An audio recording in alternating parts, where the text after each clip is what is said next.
الحمد لله رب العالمين والعاقبة للمتقين ولا عدوان إلا على الظالمين وأشهد أن لا إله إلا الله ولي الصالحين وأشهد أن محمدا عبده ورسوله وصفيه من خلقه وخليله سيد الأولين والآخرين اللهم صل عليه وعلى آله وصحبه ومن اتبعهم بإحسان إلى يوم الدين أما بعد.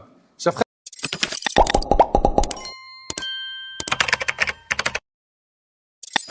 frères et sœurs, le Ramadan approche à grands pas et le thème de notre khutbah est « Comment vas-tu accueillir le Ramadan ?» Comment vas-tu accueillir le Ramadan? Nous sommes aux portes du mois béni du Ramadan. Seuls quelques jours nous séparent de lui. Et nous demandons à Allah Tabaraka wa Ta'ala de nous faire vivre jusqu'à Ramadan et de l'accepter de notre part, de faire de nous des pieux. Le Ramadan est un mois immense, un mois béni. Allah Tabaraka wa Ta'ala y a prescrit de jeûner ces jours et la prière nocturne selon ce qui est possible de ces nuits. Allah Ta'ala a distingué ce mois par une nuit qui vaut mieux que 1000 mois. Celui qui jeûne le Ramadan et en accomplit les prières nocturnes avec foi et en espérant la récompense verra ses péchés passés pardonnés. Et j'aimerais, avant l'entrée du mois de Ramadan, m'adresser ainsi qu'à vous des conseils précieux qui sortent de mon cœur et je demande à Allah subhanahu wa ta'ala qu'il trouve une place dans votre cœur. Le premier conseil, toi qui veux bien accueillir le Ramadan, c'est fais le bilan avec ton âme et repens-toi vite avant d'accueillir ce noble invité. Repens-toi mon cher frère, repens-toi ma chère sœur de tous les péchés qui ont épuisé ton cœur. Reviens vers Allah subhanahu wa ta'ala. Toi qui es chargé de fautes, regrette, repens-toi. Et le repentir sincère a des conditions. Un, que tu regrettes les péchés que tu as faits, que tu t'en détaches et que tu sois déterminé à ne plus les refaire. Ça, c'est le repentir sincère. Et bien évidemment, s'il y a quelque chose que tu as pris de quelqu'un, une injustice liée à une personne, tu dois la réparer. Serviteur d'Allah, Wallahi wa Rabbil Kaaba, la vie est courte. Le temps est limité. Combien d'êtres chers, combien de frères avons-nous accompagnés dans les tombes ces dernières semaines, ces derniers mois? Personne parmi nous n'a la garantie de vivre jusqu'à Ramadan. Donc repens-toi. Repens-toi vite avant qu'il soit trop tard. D'après Abu Moussa radiyallahu anhu, le prophète sallallahu alayhi wa sallam a dit: certes, Allah tend sa main la nuit pour que se repente celui qui a péché la journée. Et il tend sa main la journée pour que se repente celui qui a péché la nuit jusqu'à ce que le soleil se lève de son coucher, rapporté par l'imam Muslim. C'est-à-dire jusqu'à ce qu'Allah autorise le début des grands signes de l'heure. Et parmi eux figure le lever du soleil depuis l'Occident. Allah Tabaraka wa Ta'ala nous dit: قل يا عبادي الذين أسرفوا على أنفسهم لا تقنطوا من رحمة الله إن الله يغفر الذنوب جميعا إنه هو الغفور الرحيم. Dis, ô mes serviteurs qui avez commis des excès à votre propre détriment, ne désespérez point de la miséricorde d'Allah. Peu importe le nombre de tes péchés, ne désespère pas. Ne te dis pas, c'est fini pour moi, il n'y a plus rien à gratter. Non. Allah nous dit, ô mes serviteurs qui avez commis des excès à votre propre détriment, ne désespérez point de la miséricorde d'Allah, car Allah pardonne tous les péchés, il est le pardonneur, le miséricordieux. Et dans le hadith rapporté par l'imam Muslim selon Anas, le prophète sallallahu alayhi wa sallam a dit, et écoutez bien s'il vous plaît ce hadith, certes Allah est plus heureux du repentir de son serviteur lorsque celui-ci se repent à lui que l'un d'entre vous dont la monture s'échappe emportant avec elle sa nourriture et sa boisson alors qu'il se trouve sur une terre désertique. Essaye d'imaginer quelqu'un qui est sur une terre désertique, il a sa monture et il a sa nourriture, sa boisson sur cette monture et cette monture disparaît. Comprenez bien ce hadith. Ce qui lui permettait ici de tenir dans ce voyage, c'était ses provisions et cette monture. Il les a perdues et il est dans le désert. Désespéré, il finit par s'allonger à l'ombre d'un arbre, nous dit le prophète sallam, en ayant perdu l'espoir de la retrouver. Tandis qu'il se tient ainsi, voilà sa monture qui se présente devant lui. Il la saisit alors par son mort, puis s'exclame fou de joie. Il était tellement heureux de retrouver cette monture qui portait sa nourriture et sa boisson, qu'il a dit « Oh Allah, tu es mon serviteur et je suis ton Seigneur ». Au lieu de dire « Tu es mon Seigneur et je suis ton serviteur », il s'est trompé. Et le prophète il a dit « Akhta'a min shiddatil farah ». Il s'est trompé à cause de l'intensité de sa joie. Et bien regardez le hadith, qu'est-ce qu'il nous dit? Certes, Allah est plus heureux du repentir de son serviteur lorsque celui se repent à lui que l'un d'entre vous dont la monture s'échappe emportant avec elle sa nourriture et sa boisson alors qu'il se retrouve sur une terre désertique. Allahu Akbar. Réalises-tu que si tu te repens à Allah, Allah subhanahu wa ta'ala se réjouit de ton repentir? Allah se réjouit de ton retour et de ton repentir d'une joie plus grande et plus noble encore que la joie de cet homme lorsqu'il retrouve sa monture perdue une seconde fois. Mon bien-aimé en Allah, qui parmi nous n'a jamais péché? Qui parmi nous n'a jamais désobéi à Allah? Tout être humain sur terre est fautif. Mais Allah, notre Seigneur Azza wa Jal, est pardonneur et miséricordieux. Dès maintenant, repens-toi. Délaisse dès maintenant tous les péchés que tu avais l'habitude de faire. Tous les péchés que tu avais l'habitude de faire, mets-y une croix. Anas radiallahu anhu rapporte avoir entendu le messager d'Allah sallallahu alayhi wa sallam dire Allah le Très-Haut dit, c'est un hadith qudsi, c'est le hadith de Anas. Allah dit ô fils d'Adam, tant que tu m'invoques et que tu places tes espoirs en moi, je te pardonnerai ce qui s'est produit de toi sans me soucier du nombre de tes péchés. Allahu Akbar. Wallahi al-azim, ce hadith, il donne espoir. Il donne espoir. Ô fils d'Adam, tant que tu m'invoques, dit Allah, et que tu places tes espoirs en moi, je te pardonnerai ce qui s'est produit de toi sans me soucier du nombre de tes péchés. N'est-ce pas une bonne nouvelle?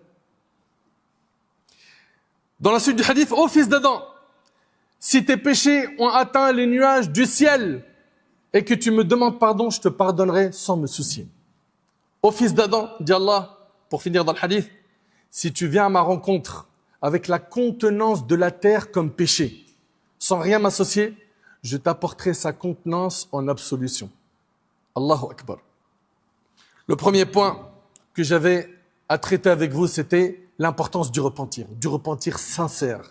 Du repentir sincère pour Allah subhanahu wa ta'ala. Deuxième point, place dès maintenant plusieurs bonnes intentions que tu prépares dès maintenant pour Ramadan. C'est-à-dire que dès maintenant, j'ai l'intention de me rendre souvent à la mosquée, de lire le Coran.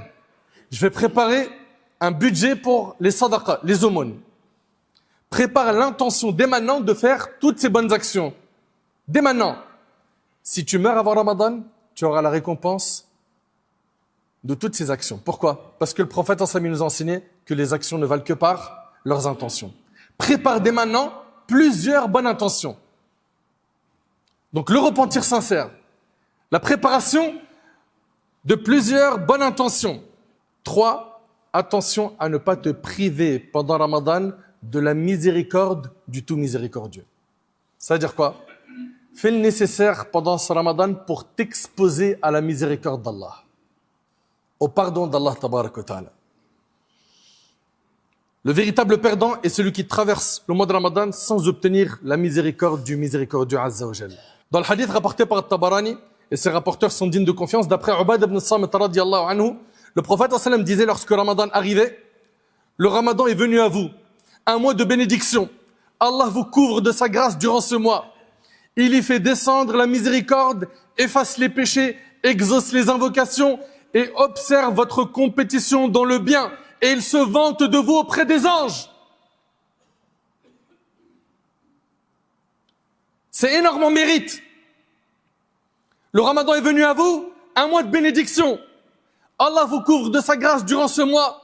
Il y fait descendre la miséricorde, efface les péchés, exauce les invocations et observe votre compétition dans le bien. Elle sera une autre compétition pendant Ramadan. Dans celui qui fait le plus de live, futile, pour occuper les musulmans. Ils sont là sur TikTok à nous annoncer ce Ramadan là, vous inquiétez pas, tous les soirs live. Laissez les gens dans les mosquées, dans les ibadat. Laissez-les se rapprocher du livre d'Allah au lieu de les éloigner, de les égarer pendant le mois de la miséricorde. Il y en a ras-le-bol. Qu'on se réveille un peu de cette insouciance. Et observe votre compétition dans le bien, et il se vante de vous auprès des anges. Montrez donc à Allah le meilleur de vous-même. Montrez à Allah le meilleur de vous-même, pas le pire de vous-même. Pas le pire de vous-même. Pendant Ramadan, il y a des gens qui arrivent à appeler au haram. Et là, d'ailleurs, ils se posent la question, mais comment ça se fait? Les démons, ils sont enchaînés. Effectivement, les démons sont enchaînés. Mais lui, son ego, il a été configuré par le diable. C'est pour ça que même pendant Ramadan, il continue à faire du mal. Montrez donc à Allah le meilleur de vous-même. Rentrez dans une concurrence saine de qui va lire le plus, méditer, mettre en pratique le contenu du Coran, de qui va faire des aumônes, de qui va venir le plus à la mosquée, qui va soulager ceux qui sont en détresse, qui va aider les pauvres, qui va soulager ceux qui sont opprimés. Rentrez dans cette concurrence. Mettez une croix sur les réseaux sociaux, sauf pour la partie utile, où tu vas écouter un rappel ou du Coran. Mettez-y une croix. Chaque année, on se demande pourquoi je suis le même à l'entrée et à la sortie de Ramadan. Mais est-ce que tu as fait les causes ou tu es le même, sans objectif? Montrez donc à Allah le meilleur de vous-même, car le véritable malheureux est celui qui est privé durant le mois du Ramadan de la miséricorde d'Allah. Qu'Allah subhanahu wa ta'ala nous comble de ses bienfaits et fasse de nous des pieux et accepte notre repentir. Quatrième conseil, c'est accroche-toi à la mosquée. On a dit repentir, on a dit la bonne intention, on a dit expose-toi à la miséricorde d'Allah. 4, accroche-toi à la maison d'Allah tabarak wa ta'ala. Dès maintenant, il faut que tu te réconcilies avec la mosquée. Toi qui n'as pas l'habitude ou peu l'habitude de venir dans la maison d'Allah. Uthman radiyallahu anhu rapporte, j'ai entendu le prophète sallam dire, celui qui fait soigneusement ses ablutions et marche ensuite vers la mosquée pour y accomplir une prière prescrite en compagnie de l'imam, tous ses péchés seront pardonnés. C'est rapporté par Ibn Khuzayma. Celui qui accomplit soigneusement ses ablutions, marche ensuite vers la mosquée pour y accomplir une prière obligatoire en compagnie de l'imam, tous ses péchés seront pardonnés. D'après Anas ibn Malik, le prophète sallam a dit, écoutez bien s'il vous plaît ce hadith, le prophète sallam a dit, certes Allah va appeler le jour de la résurrection, où sont mes voisins? Où sont mes voisins? Les anges vont dire, ô notre Seigneur, à qui convient-il d'être ton voisin? Allah va dire, où sont ceux qui peuplent les mosquées? Et c'est rapporté par Abu Nu'aym. Ceux qui peuplent les mosquées sont les voisins d'Allah. C'est pas un grand mérite? Tu n'aurais pas à en faire partie? D'après Abu Hurayra radiyallahu anhu, le prophète sallallahu alayhi wa sallam a dit, il n'y a pas un homme qui a l'habitude de rester dans les mosquées et ne plus s'y rendre à cause d'une chose qui l'en empêche ou à cause d'une excuse, puis il retourne. Donc c'est quelqu'un qui a l'habitude d'aller dans les mosquées. Et il n'y va plus parce qu'il a eu un empêchement. Eh bien regardez bien. Puis il y retourne sans qu'Allah ne soit content de le retrouver de la même manière que la famille d'une personne est contente de retrouver un de ses membres qui était absent lorsqu'il revient. Allahu Akbar. Allahu Akbar. Et c'est rapporté par Ibn Khuzayma. Sans compter que la prière en groupe, elle dépasse en mérite la prière individuelle de 25 degrés, de 27 degrés selon les hadiths. 5e conseil, c'est prépare-toi à faire des aumônes pendant Ramadan. Prépare-toi. Ce mois-là, tu ne dois pas y être avare. Et tu vas être sollicité dans les mosquées, dehors, sur Internet, les messages que tu reçois avec des cagnottes, etc. Fais ce que tu peux pour donner un peu là où tu peux, voire beaucoup selon tes moyens. D'après Abu Hurayra radiyallahu anhu, le prophète sallallahu alayhi wa sallam a dit, il n'y a pas un jour où les adorateurs se réveillent le matin sans que 2 anges descendent. L'un d'eux dit, oh Allah, donne une compensation à celui qui dépense. Donc il y a un ange tous les matins qui fait une dua pour qu'Allah compense celui qui a dépensé fi sabilillah. Et l'autre ange dit, oh Allah, donne la ruine à celui qui ne dépense pas. Allahu Akbar. Celui qui est avare. Et c'est rapporté par l'imam Muslim. Ibn Mas'ud radiyallahu anhu rapporte que le prophète sallam a dit, et suivez bien ce hadith, le prophète sallam a dit, lequel d'entre vous préfère les biens de son héritier à ses propres biens? Qui parmi vous ici préfère les biens qu'il va laisser à ses héritiers à ses propres biens? Les gens répondirent, ô messager d'Allah, personne d'entre nous ne préfère les biens de son héritier. C'est-à-dire, on préfère tous l'argent qu'on a, qui est à nous, plus que ce qu'on va laisser aux héritiers. Et là, j'attire votre attention sur ce que va enseigner le prophète sallallahu alayhi wa sallam. Il leur a dit, ces biens sont certes ceux qu'il a dépensés. Tes biens à toi, qui t'appartiennent, c'est ceux que tu as dépensés. Ceux-là, tu les as épargnés auprès d'Allah. Ceux-là, ils sont à toi. Ceux-là, tu les retrouveras le jour du jugement. Et il a dit, et les biens de ses héritiers sont ceux qu'il a mis de côté. Parce qu'il suffit que tu meurs, ça part pour les héritiers. Donc finalement, ton argent, ce qui t'appartient réellement, c'est ce que tu as dépensé. Et ce que tu as gardé, tout ce que tu as mis de côté, ce que tu as épargné, il suffit que tu meurs, ça part pour les héritiers. Et n'aie pas peur pour ta subsistance. N'aie pas peur pour ta subsistance, Allah Azza wa Jal est Ar-Razzaq. Et c'est lui qui donne à toutes ses créatures. Mon cher frère, ma chère sœur, pendant ce mois, fais attention à ton temps.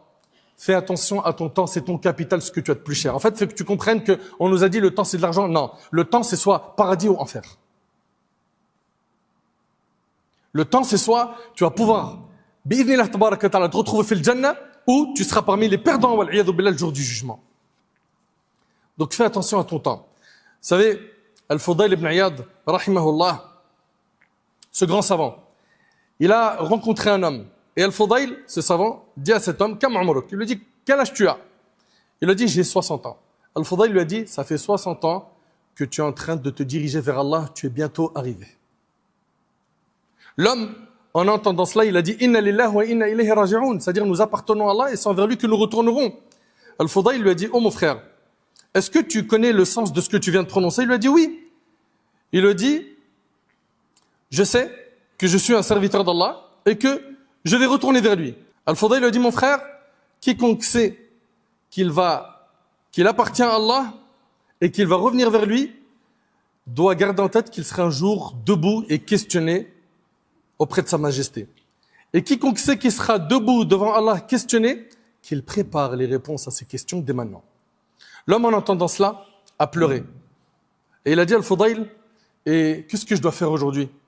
Il lui a dit, c'est facile. Il lui a dit, dis-moi qu'Allah te fasse miséricorde. Il lui a dit, que tu craignes Allah dans ce qui te reste à vivre, Allah te pardonnera tes péchés passés et tes péchés futurs. Et ça, c'est un message que j'ai à m'adresser ainsi qu'à vous. Craignons Allah subhanahu wa ta'ala sur ce qui nous reste à vivre. Afin qu'Allah nous pardonne nos péchés passés et nos péchés futurs.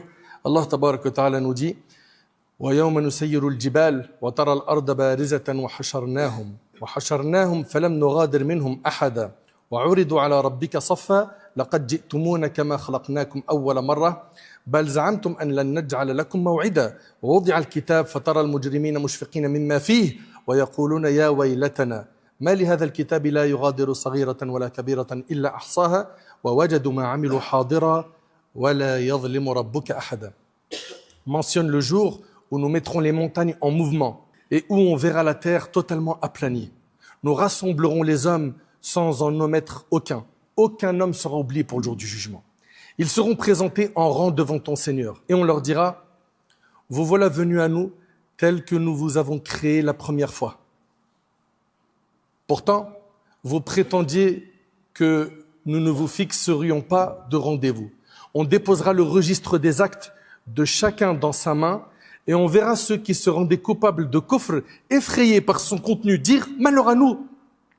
Qu'a donc ce livre à n'omettre aucun péché mineur ou majeur sans le mentionner. Dans leur livre, ils trouveront tout. Tout ce qu'ils ont accompli leur sera exposé. Ton Seigneur ne lèse personne. Mes chers frères, mes chères sœurs, on ne sait pas si on va vivre jusqu'à Ramadan ou pas. On l'espère. Et on implore Allah tabaraka wa ta'ala de nous accorder de vivre jusqu'à ce mois béni.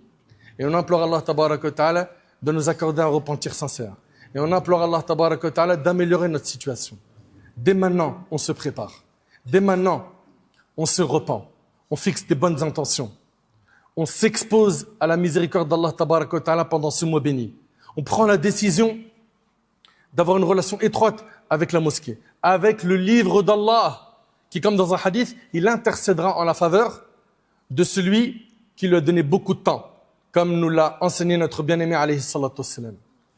On va mettre tout de suite le paquet dans les résolutions, dans le fait de nous améliorer, de nous fixer des objectifs et d'aider ceux qui sont autour de nous à atteindre les mêmes objectifs afin qu'on puisse, avec notre fréquentation et surtout notre entourage proche, la famille, vivre un mois de piété, qu'Allah tabaraka wa ta'ala nous accorde la piété, la véracité dans les paroles et les actions.